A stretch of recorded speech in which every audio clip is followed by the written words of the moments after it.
everyone, and welcome to the debrief on ABC News Live. I'm Kimberly Brooks. Thanks so much for joining us. We've got our eye on Hurricane Dorian, and we'll have the latest storm track for you. Plus, we're checking in on the 2020 candidates and their views on climate change, and we're going to break down Brexit. But first, here are your headlines.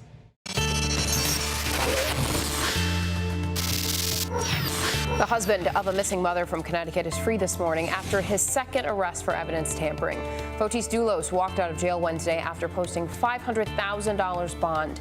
His arrest warrant claims Doulos tried to have car seats replaced shortly after his wife Jennifer's disappearance back in May. Her blood was later found on those seats. Doulos spoke briefly after his release. It's an exhausting fight. I love my children. We wish we knew. There's not much here that we hadn't heard before, and I question the wisdom of these charges. The highest-paid actress in Hollywood is defending Woody Allen. Scarlett Johansson, who's been in 3 Allen films, including Match Point, tells The Hollywood Reporter that she'd work with Allen again. She loves him, and she believes him when he says he didn't molest his daughter, Dylan Farrow. Many in Hollywood have distanced themselves from Allen since the accusations. Nearly a dozen women now coming forward saying they too were sexually harassed by opera star Placido Domingo. This after a report where several women told the AP that he touched them inappropriately, badgered them for private meetings, and then sometimes retaliated when they said no by damaging their careers. We begin with Hurricane Dorian. We've been keeping you guys updated with full on-the-ground coverage, and we continue right now. A long-lasting storm, no doubt. Dorian is teetering between a Category 2 and a Category 3, and I'm joined by our ABC meteorologist, Greg Dutra. Thanks for being here. No problem, and it's just sitting right there. 111 is Category 3, 110 is Category 2, and it is at 110 miles per hour, just 1 mile per hour off being considered a major hurricane. But that truly makes no difference. Does it matter in the strength if it's a Category 2? Does that matter to people who are experiencing this? No, I really don't think so. It's just a number. It's another mile per hour, maybe 2 miles per hour to get into the Category 3 range, and effectively on the ground damage-wise, no, you're not going to see any difference. We're still expecting the same things to occur. So let's go over to the maps and we'll show you the very latest on Hurricane Dorian as it makes its way up through the Carolinas. It is indeed a Category 2 at that 110 mile per hour mark, and it's starting to accelerate now at 8 miles per hour, and that'll pick up 10, 12, 15 miles per hour as it ejects off to the north and east and gets out over the eastern seaboard. The tornado watch is a big threat now along with this hurricane. Of course, there's hurricane warnings, and I'll show you that plastered up and down the seaboard. But on the front edge of that hurricane watch and even tornado watch and even tornado warnings are going on near the Wilmington area and points off to the north. So here is that hurricane warning stretching all the way from south of Charleston all the way up to Virginia Beach, and wind speeds over the next few hours will be up around hurricane strength. It's now passing just off to the east of Charleston. The winds will start to go down over the next few hours, although winds will still be blowing hard enough to knock down trees and knock out more power. At last check, I saw about 250,000 people without power in South Carolina. Look at these wind speeds, 88 miles per hour in Wilmington, North Carolina. That's the time frame here late tonight, early tomorrow morning, where we could potentially see a technical landfall. I don't want to get too caught up in that because the effects will still be the same even if it doesn't make landfall, and that will be very high storm surge, especially as those winds are blowing inland. 4 to 7 feet of storm surge right about the time high tide hits, which bring those levels up from low tide by about 4 to 5 feet. On top of that, we'll see inches of rain, possibly up to 15 inches of rain on the higher end of things. There is still going to be coastal flooding, Kim, that will go on all the way until tomorrow morning, perhaps even into Friday evening before this finally does leave off to the northeast. My goodness, thank you, Greg. And just as he has shown you, Dorian is beginning to lash South Carolina with all commercial airlines stopping flights at Charleston International Airport, flash flooding and thousands of power outages across the state. So I want to go to Dave Faraday with our affiliate WSOC in North Myrtle Beach, South Carolina, with the latest there. Dave? Well, I think the big concern going into the afternoon hours are these winds are really going to pick up here in the Myrtle Beach area. And we have seen the winds increasing this morning. The bigger concern for the folks who stayed behind so far have been the tornadoes that have spun up here along the Grand Strand this morning as the outer bands of Hurricane Dorian worked their way on shore. We went just about 5-6 miles north of here, and we saw a lot of damage to an apartment complex after a small tornado touched down there. We actually had some cell phone video earlier where you could actually see the tornado as it raced across North Myrtle Beach, moving at about 35-40 miles per hour. There was damage to cars, damage to some of those apartment buildings. Fortunately, no one was hurt over there. One man described hearing pieces of wood hit the front of his apartment complex. He told me that no one was hurt, that one of the buildings did have to be evacuated. Again, the storm is moving to the north here along the Carolina coast. The other big concern going into the afternoon hours is storm surge here. I'm told that we could see a storm surge of 5 to 8 feet. They are expecting high tide early this afternoon, so we're going to be checking out some of the streets just to the north of here, Ocean Boulevard, to see if there's any overwash there. Back to you. All right. Thank you, Dave. He was right there in North Myrtle Beach in South Carolina. And the eye of the storm is only about 50 miles south of Charleston. They've already seen a foot of rain. And ABC News's Megan Teresian is right there. So, Megan, can you just give us an idea of what's happening right now? See some rain behind you there. Oh, yes. Hi, Kimberly. We're seeing a lot of rain, and what we're really feeling are these wind gusts up to 70 miles an hour. We've been out here all night, and it's progressively gotten stronger. Sometimes things will fall. We saw a satellite dish right at a building right next door to us fall off the roof and just kind of go down the street. 3 days ago, when I was talking to you, it was a nice sunny day. All the businesses were getting prepped and boarding up their businesses and putting out those sandbags. Well, now things have really changed. And one of the things that a lot of the business owners and the people living in Charleston are concerned about is that storm surge, because they already have a high tide. So with the rain and the potential storm surge, this could only add to more flooding. But as you can see right now, we're getting some pretty strong wind gusts here in Charleston. 200,000 people are without power right now. Yes, Kimberly. Yeah, Megan, I just want to ask you, have people evacuated from where you are? Yeah, the last 48 hours, I'd say most businesses have boarded up and left. Yesterday, for example, we were looking for a place to eat, and all the places we had checked out the day before had closed around noon yesterday. There was really nothing open. So there's just a few people here, mostly journalists or people with, storm watchers. But a lot of the people that did stay here, they're used to hurricanes like this, but they also understand the potential for flooding. So they have water and food, and they're just waiting out the storm. Hopefully it's over and there's no major damage in the next day or two. All right, Megan Teresian right there in Charleston, South Carolina. Thank you so much. And before we move on, Greg, really quickly, people need to take this seriously. Yes, absolutely. We're bombarding them with information, but just so they're prepared. That's right. And as she said, thankfully, most people there at least had boarded up and they had left town. But if you're in the barrier islands, I mean, there were mandatory evacuation orders, so nobody should be on the barrier islands in North Carolina, because that's the spot where we expect the center of the eye to come the closest to shore, and the spot that we would expect landfall to occur if it indeed does wiggle just that little bit more off to the west, and it only has to wiggle a mile or two. All right, so you're talking about North Carolina, and the governor there held a presser warning the people to be safe, so take a listen. Hundreds of thousands will lose power, and that has already begun. Winds will topple trees and power lines, and roads and buildings will be flooded. I urge everyone, even those inland, to pay close attention to flood watches and warnings, and be ready to evacuate if asked to by local officials. All right, so I want to go to Stephanie Ramos, who's in the Outer Banks in North Carolina. Stephanie, what is the latest where you are? Looking pretty calm right now.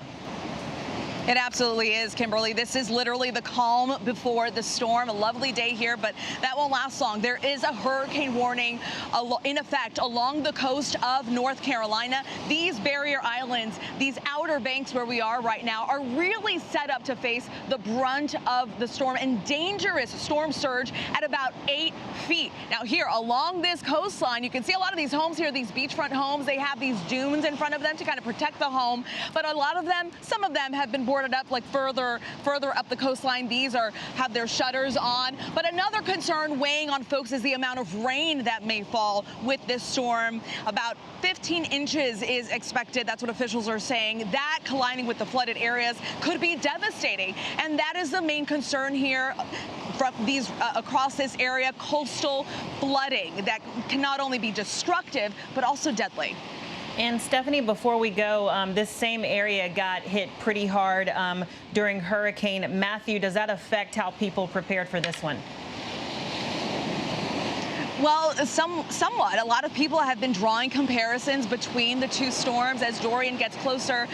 A lot of folks have been remembering Hurricane Matthew from 2016 that caused catastrophic flooding and killed dozens of people. So walking around here, we've been in this area for a little bit. It's kind of a ghost town. A lot of people have heeded those warnings, the evacuations that have been put in effect here across the Outer Banks.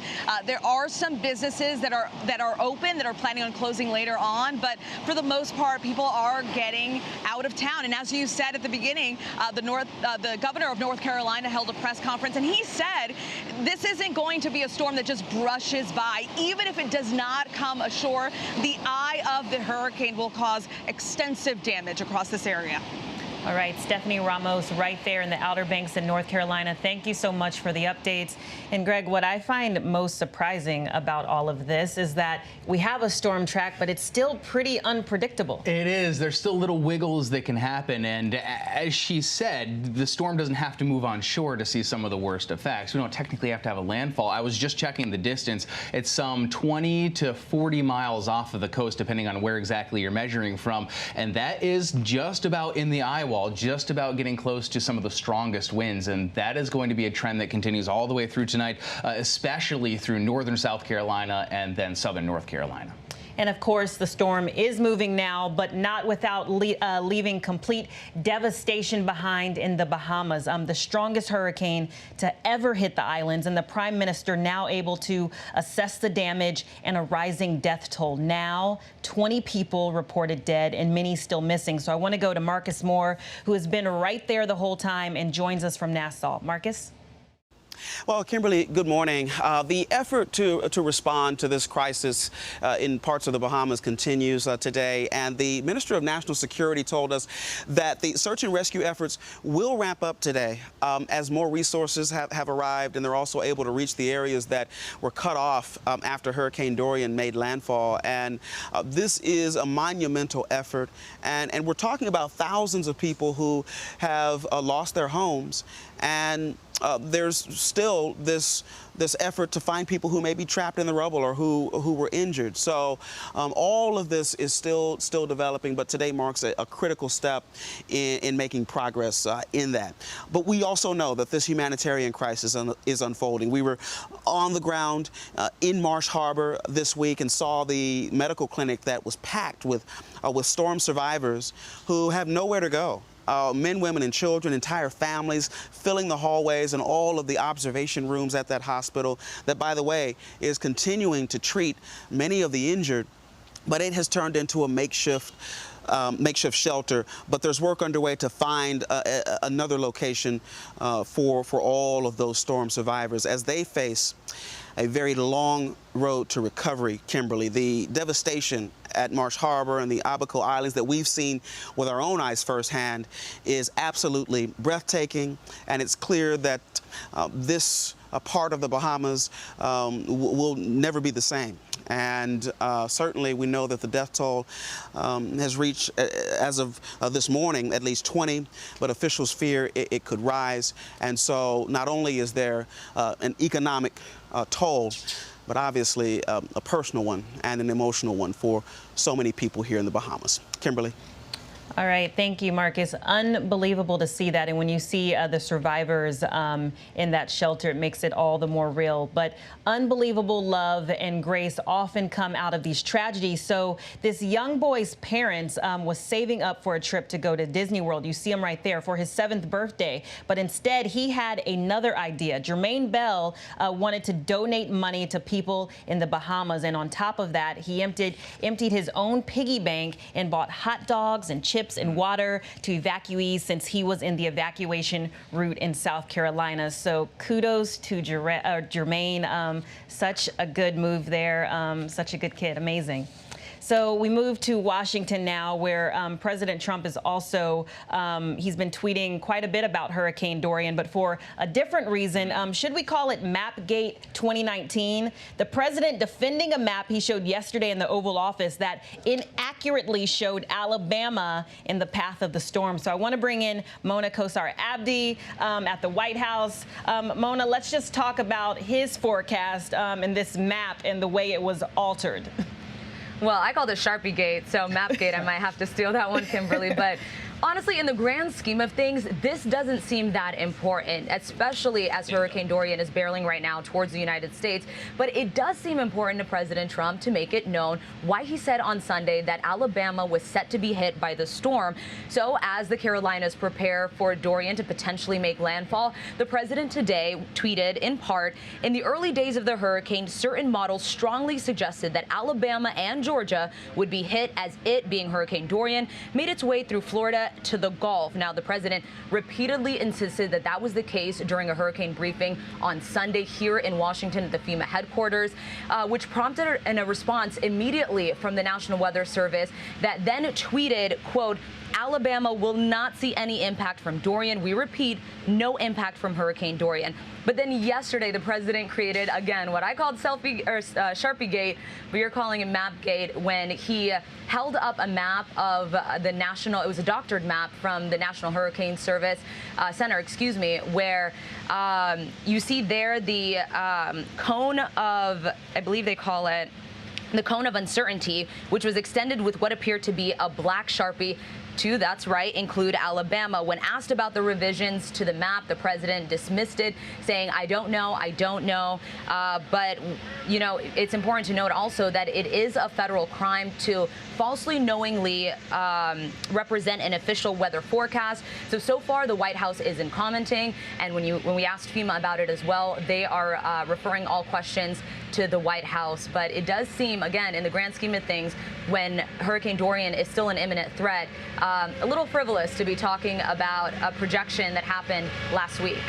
Absolutely, Mona. And Greg, Mona, I want you to stay with us. But Greg, you were also telling us that the weather community was very upset about this. Well, we noticed the second that it happened, that something had been changed on the map. I mean, the press conference wasn't even over yet, and we were trying to screen grab it and see what that was on the end of the track because it didn't look anything like the 5-day outlook. And, well, the reason that NOAA puts out just that 5-day outlook is because it gets really uncertain past day 5. You're talking about errors in the track that could be 300 miles wide. So that's why they limited it to 5 days. And while maybe some of the early models did show it tracking into Alabama, that was day 6, day 7, where model averages for errors are somewhere around 300 to 350 miles. So we don't want to, warn people needlessly. And you're right, this does take away from the focus of the Carolinas, where we should be focused now. Yes, and Mona, are you still with us? I'm right here. Yes, I just wanted to ask you before we go, switching gears just a little bit. The president is also diverting funds again from the military funds this time to that border wall. That's right. The Pentagon announced yesterday that the Secretary of Defense has authorized the diversion of $3.6 billion in military construction funds to be diverted to fund the president's border wall. Half of that, about $1.8 billion, will be shifted from domestic projects, the other half from overseas projects. The biggest impact is set to be felt in Puerto Rico, where about $400 million slated for military reconstruction after the devastation due to Hurricane Maria will be diverted to the border wall. The White House says it's a matter of national security, but this has sparked bipartisan backlash. We even heard from Republican senators from Utah, Mike Lee and Mitt Romney, who said that they voiced their concerns about the president sidestepping Congress. They didn't like the fact that he bypassed Congress in order to get the funds for his wall.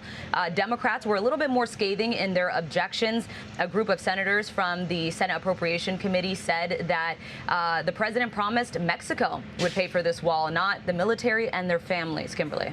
All right, Mona Kosar-Abdi right there at the White House. Thank you for joining us. We appreciate it.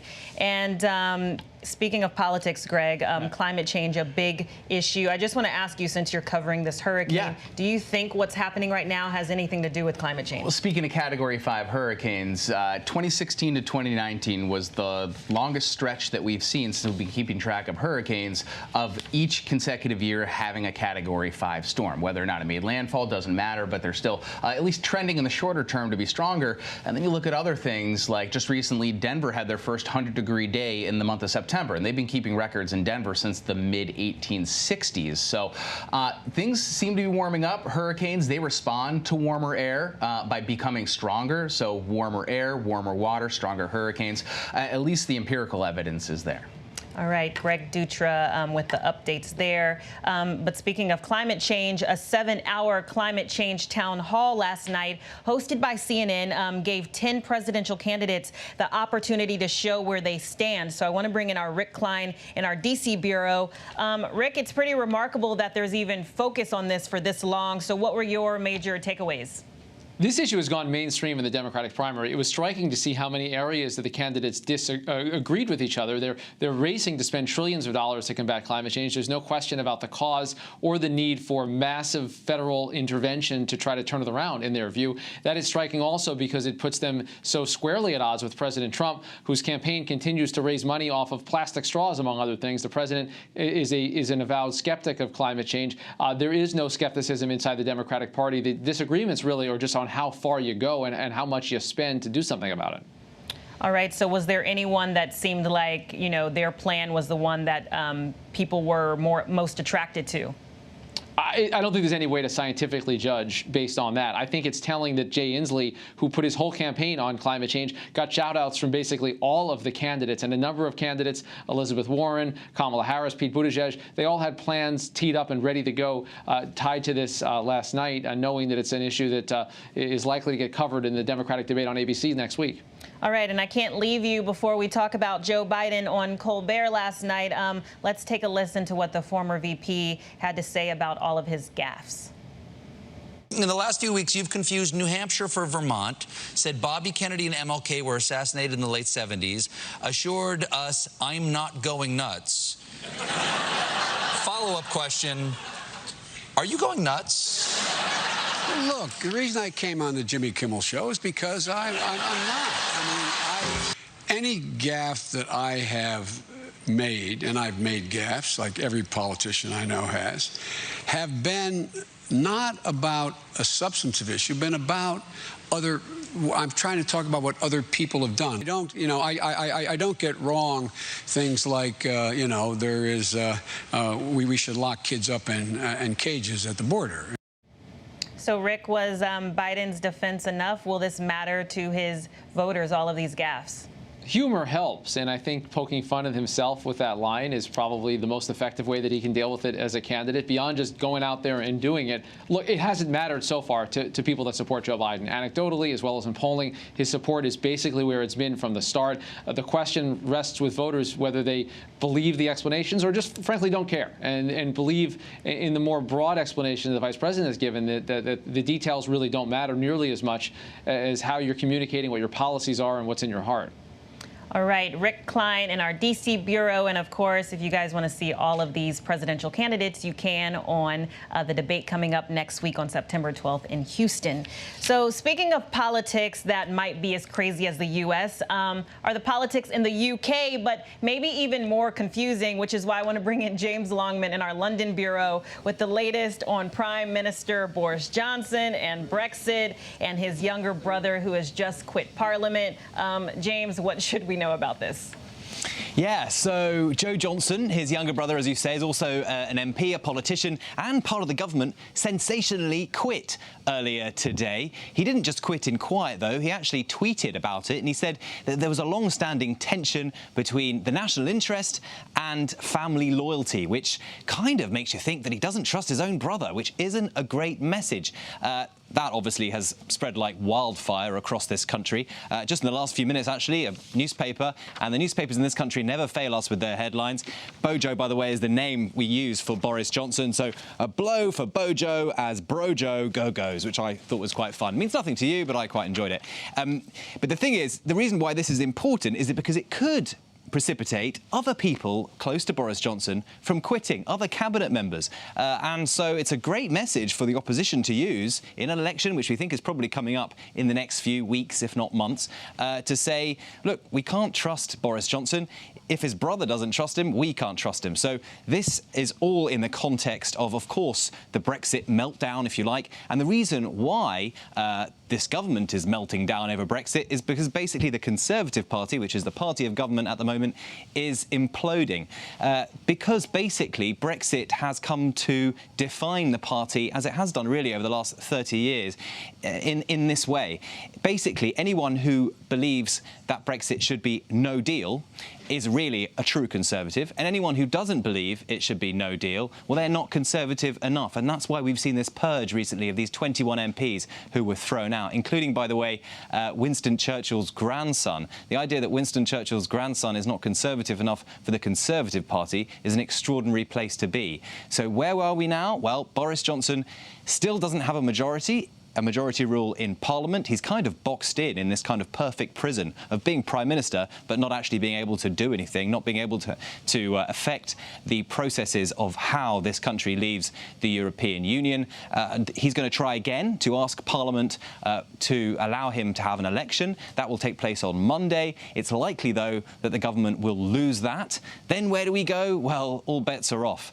It seems that there probably will be an election in the next few months. The question is whether it happens before Brexit, and then we have a no deal, or after that 31st of October date, and the opposition managed to push it further forward so that this country doesn't crash out of the European Union with no deal. There is a lot to kind of get your head around, but fundamentally, Brexit has basically torpedoed our parliamentary system, and those MPs who sit in the Houses of Commons are trying to work a way forward.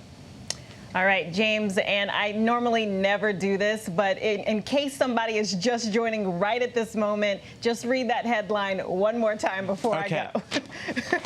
A blow for Bojo as Brojo go-goes. I just loved it. There was also another really, really good tweet just before I do go, which another person put out saying, his resignation, it must be the first time a politician has resigned to spend less time with his family, which we all enjoyed as well. So, oh, my goodness. This country's going crazy, Kim. And I'm just dressed up for it, so, you know, I might as well. If this country's going down the drain, then I might as well put a nice suit on. You look fantastic, James. You look amazing. So handsome. James Longman in our London bureau, thank you so much for that. We appreciate it. And Greg, you've been with us all day. We appreciate your updates. Thank you. I feel like he's one of the guys on the Titanic still playing a violin as the whole ship's going down. At least he looks good and people are getting good music out of it. Absolutely. A few laughs for you guys. Continue to take care of yourselves. And if you're around, you can stick around for the briefing room at 3:30 p.m. Then check out World News Prime at 8 p.m. And if you want to stay updated on all of this hurricane coverage, you can go to abcnews.com or download the app, correct? Yes, indeed. Yes. We'll see you later.